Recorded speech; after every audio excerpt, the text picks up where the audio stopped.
We're wrapping up what's left of Essential Ed. We'll have a one last lesson for that tomorrow. We'll do some review over the rest of the week. We'll look through some of the quizzes that go along with the lessons, and then we'll move on to some other practice tests. And well, before we do that, we'll get into some history and civics and things like that. Following along with what we've been working in as far as like claims, opinions, that's what we're looking at today, is telling fact from opinion. And we're lucky to live in a country where we are free to express our opinion. And with that said, there are possible consequences for expressing your opinion that does not come from our government. The idea of freedom of speech means that our government will not interfere with you saying what you want to say. They do not have to provide you a platform to do that or a forum to do that, but they will not jail you because you say you don't like pineapple on pizza, or whatever, or you don't like the president. As long as you're not saying something about harming individuals, right, or making threats, you can basically say whatever you want. And as an extension of that, we also have a little bit of an issue, because people also want their opinion to be valued.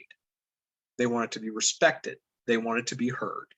And we all should be willing to listen to somebody's opinion, at least initially. Okay. But the problem there, let's say you're getting in an argument with somebody and they have a certain point of view about whatever the topic is, and you start expressing, your opinion, and you back it up with some logic, some sound reasoning, some evidence, and you kind of get them on their heels. They don't have the evidence to support it. They've made some wild claim or something like that. And then a lot of times what will happen is you have somebody else say, well, that's my opinion, right? I'll tell you right now, you do not have to respect somebody's opinion if they do not support it with facts. They do not present it with sound logic and reasoning. If they present some type of wild opinion, whatever it may be, just because we have these rights and just because we have these freedom to express our opinion, it does not mean you have to respect it, particularly if you have done your homework and you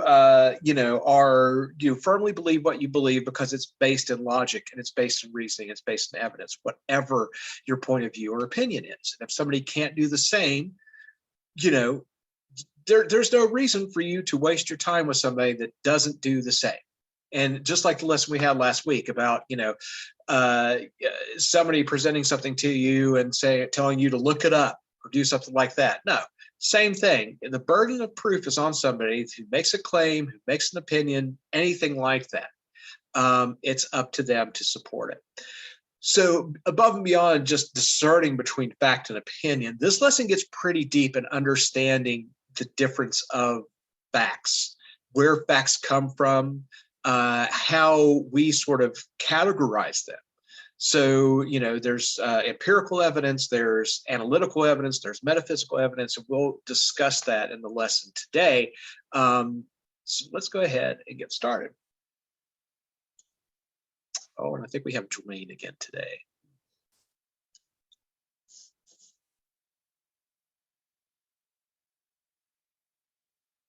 Hey, dude. Welcome to the lesson on telling fact from opinion. This lesson will teach you how to distinguish between fact, opinion, and reasoned judgment social sources. Right. So again, a good opinion leans more towards reasoned judgment. We'll take a look here. My brother and I share a car. Long story short, I have to take the bus to class on Fridays and Saturdays.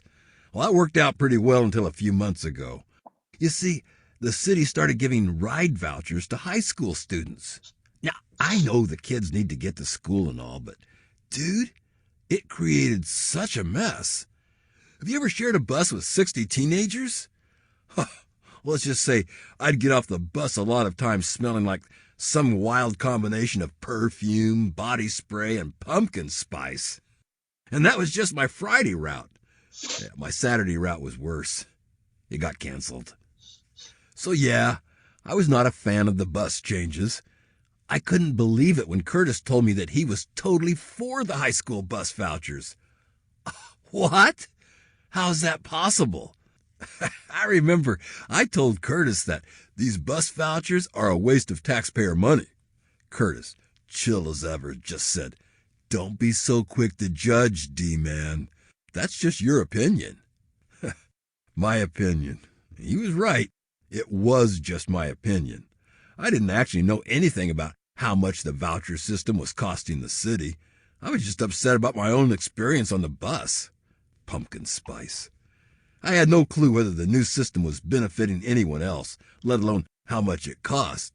Curtis helped me see that if I wanted to criticize the new bus changes and its many aromas, I was better off sticking to the facts. Here, dude, let me show you what I've learned.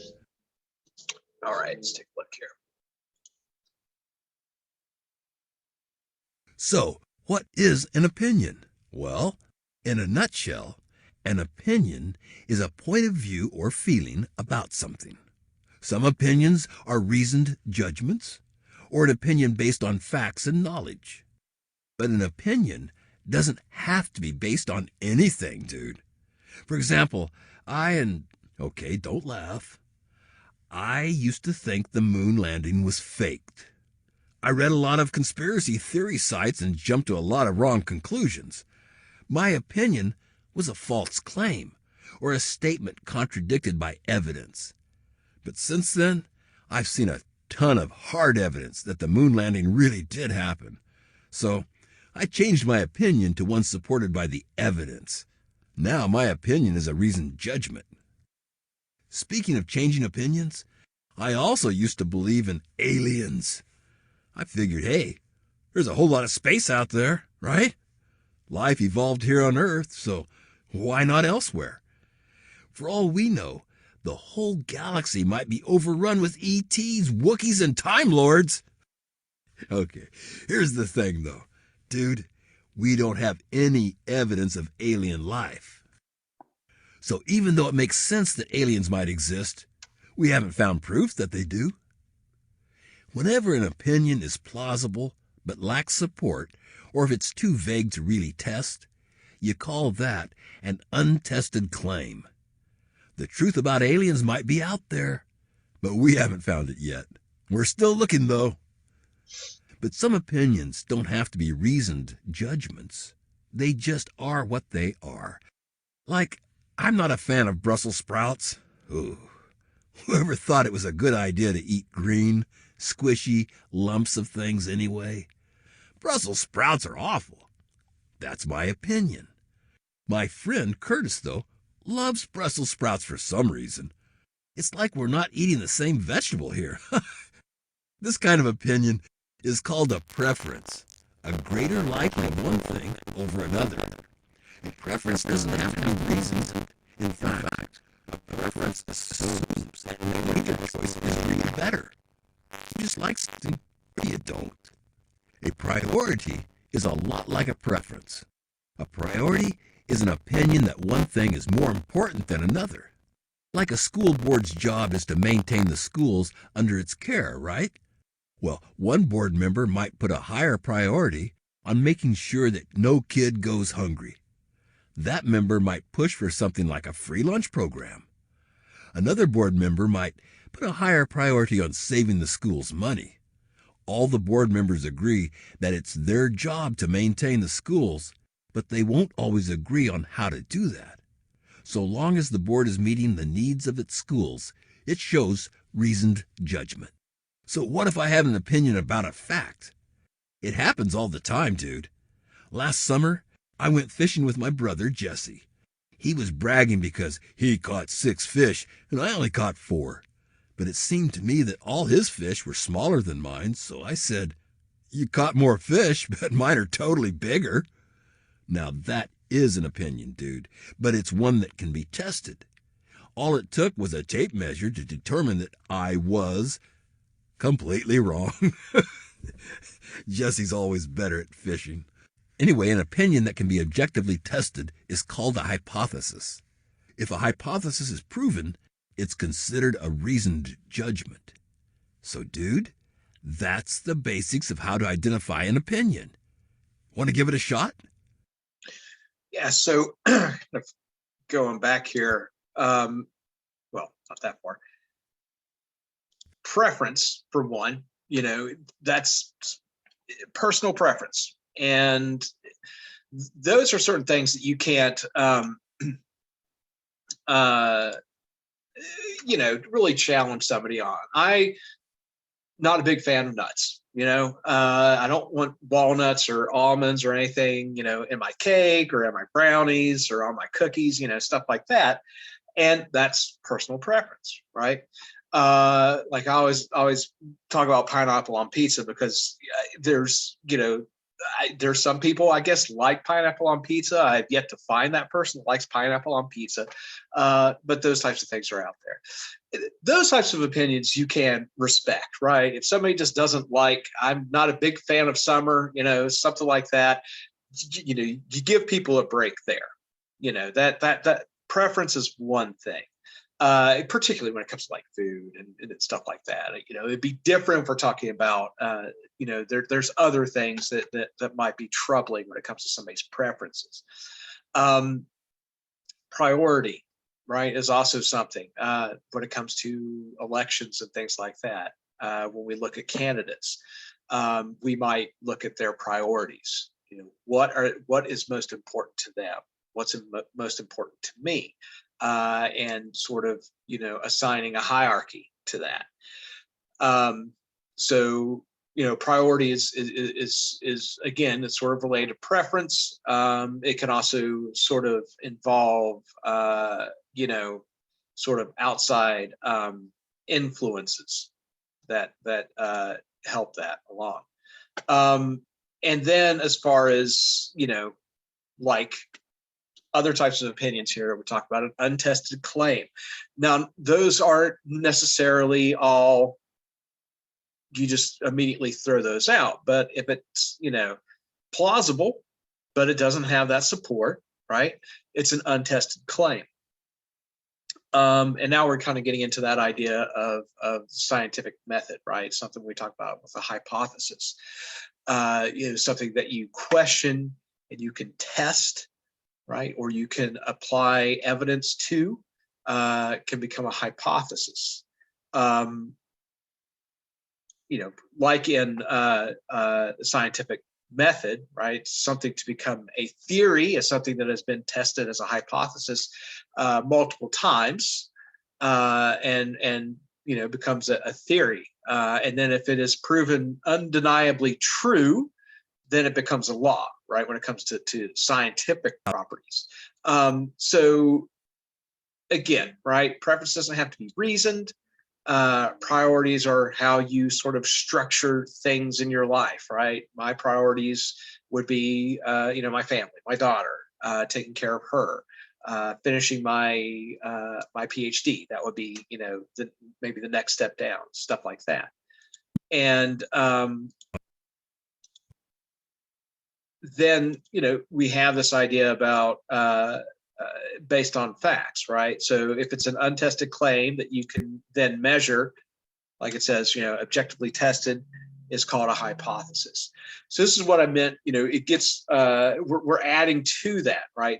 Not just an opinion. Yeah, exactly, right? So like Nilda's saying here, getting my GED, right? That's a priority for you guys. That's why you're here. So that is something that's going to influence other opinions as well. So what kind of opinion is expressed here? And is it a reasoned judgment? Right. So now, applying those ideas, right? What type of idea is this? So I think my sister's town has fewer people in it than the town we both grew up in. Okay. Well, that sounds reasonable. Okay. So this is a hypothesis. All right. If the hypothesis is proven, it is a reasoned judgment. All right.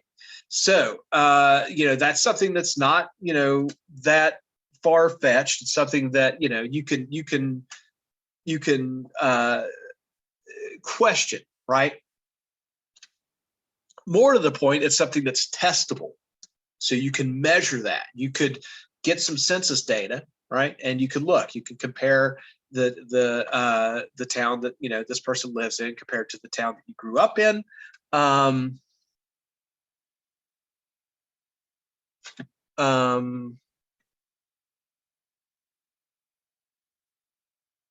Okay, so yeah, hypothesis. If the hypothesis is proven, there's also a reasoned judgment, not a preference, right? Because she's not saying that I prefer my old town or something like that. And it definitely has sort of a point of view, right? But it is something that could be verified. Great job. If someone has an opinion that one town has a higher population than another, they can do a little bit of research to prove or disprove their opinion. That makes this opinion a hypothesis. If the hypothesis is proven, it's also a reasoned judgment. Yeah. Okay. Now, let's keep going. What about something that we know is true? What about facts? Unlike an opinion, which tells how you feel about something, a fact is objective. Facts are true regardless of how you feel about them. For example, I'm exactly 6 feet tall. I've measured my height lots of times. It always comes out to exactly 6 feet. It doesn't matter if I'd rather be taller or shorter. There's no point in arguing with the tape measure. You see, a fact is a statement supported by a body of evidence. Unlike an opinion, a fact can be proven true or false. I could measure my height 1,000 times, and it would always come out the same. I am 6 feet tall. That's a fact.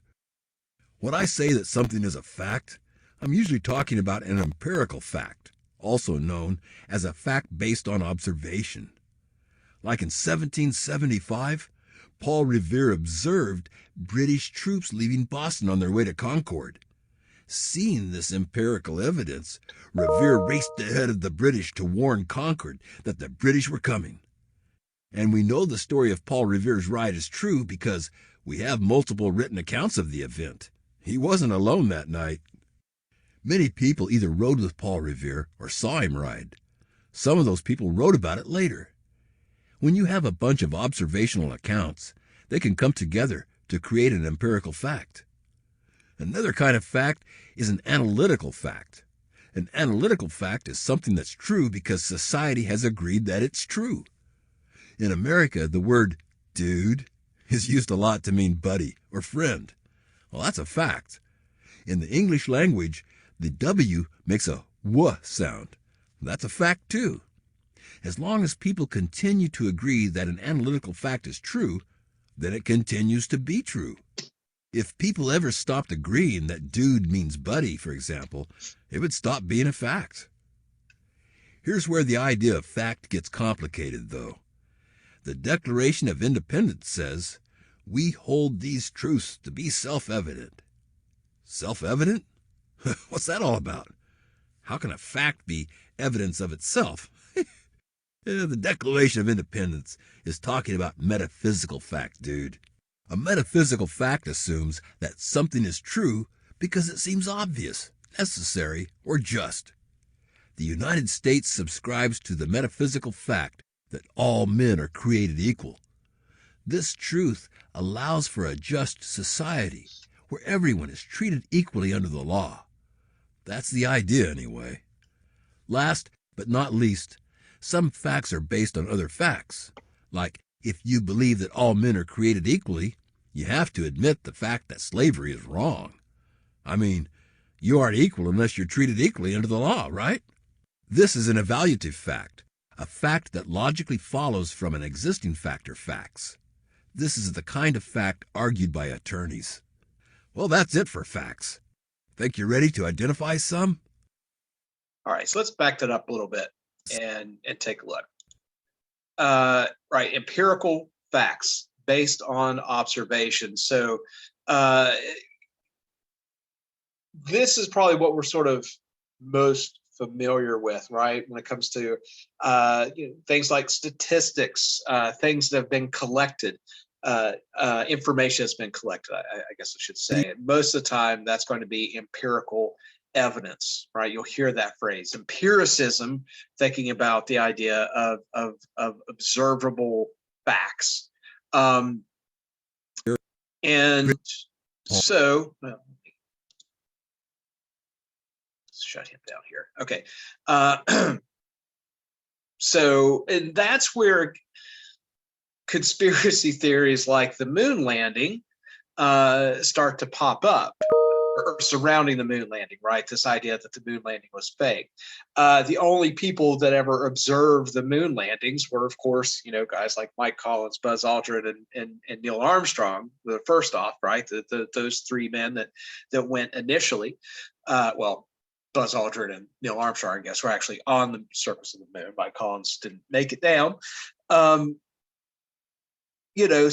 it leaves a little room for observation, right? Or to question whether or not that's observable. But then, of course, we have all this other data, right? We have the photographic evidence. We have film evidence.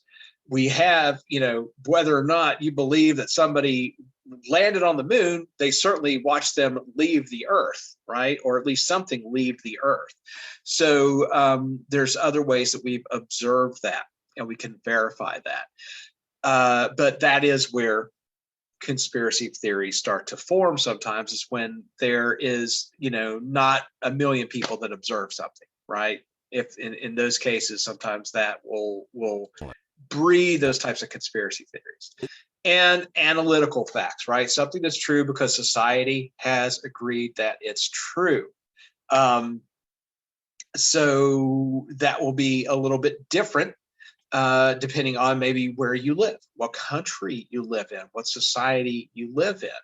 And there'll actually be a few questions about that on the praxis questions here. So we'll take a look at those. But yeah, a lot of those will be culture. They can be sort of culturally sort of influenced, like he's talking about dude, or, and that changes. Language is a good example of that. Like words that kind of go out of style or basically change their meaning over time. That's part of an analytical fact. And of course, this one is interesting, right? This idea of a metaphysical fact. Our morals, a lot of times, are considered metaphysical facts, right? As another word we know that related to self-evident is something that's axiomatic. We just automatically believe in a certain idea or opinion. And we think a lot of our sort of moral judgments are that type of metaphysical fact, right? We just as humanity tends to agree, murder is bad, killing another person is bad. We see theft, taking property from somebody else is bad. And that is, what it's talking about here, sort of that self-evident. And you can see, these types of words, when it comes to metaphysical facts, assumes that something is true because it seems obvious, necessary, or just. So, a lot of our laws are sort of rooted in that idea of metaphysical facts. All right, so let's take a look at our next. What kind of fact is expressed here? Right, so did we forget to buy milk this week? I didn't see any milk in the fridge, so it looks like we're out, right? So, what kind of fact is that? It's observable, right? If I open up my fridge and I don't see milk, that is an empirical fact. It is something that I can observe, right? It is not something that society has decided. Not everybody has agreed that I do not have milk in my fridge. So that is not an analytical fact.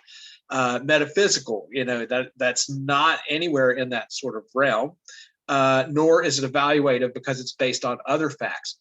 Now, You could say it's evaluative if my daughter came in and grabbed a bowl of cereal and said there was eating dry cereal. I could evaluate maybe that we don't have milk, right?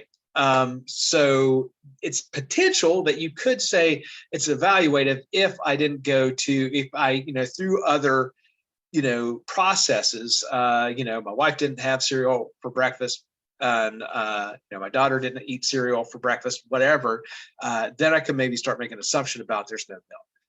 Then I go and I open up the fridge and realize empirically we have no milk.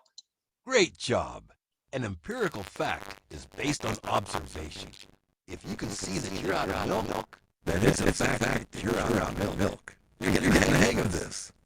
Yeah.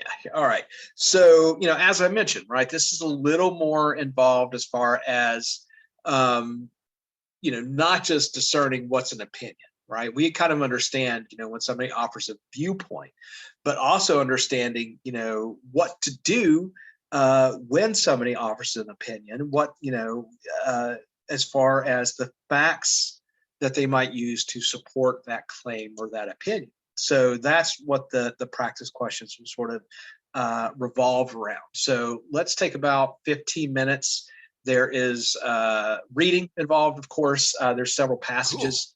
So nice take job your working time on those exercises. and Ready to do and get you back on track. take a look at our practice questions. And as always, if you guys have any questions, I am here, and I will stop sharing my screen and I'll pause as I resume recording. But anyway, so, things to consider about that, right? It's really, understanding the different types of facts. It is important, but supporting your claims with facts. If you're writing, if you encounter something, I'm not as concerned with you sitting there and saying, oh, well, that's an empirical fact, or that's an analytical fact. What I really want you to be able to do is just be able to discern when somebody is stating an opinion and look at the evidence that they do have and how strong is that evidence. So there's other types of, when we get into writing and we start looking at other types of claims and support, start breaking down that evidence a little more specific, and not so much about, whether it's analytical, metaphysical, but, what kind of anecdotes they have, or, stuff like that. So yeah, don't spend as much time worrying about what type of fact it is, but you do want to make sure that you know when it's an opinion, when it is well supported, well reasoned, or when it is untested. Okay, so any questions on the lesson today?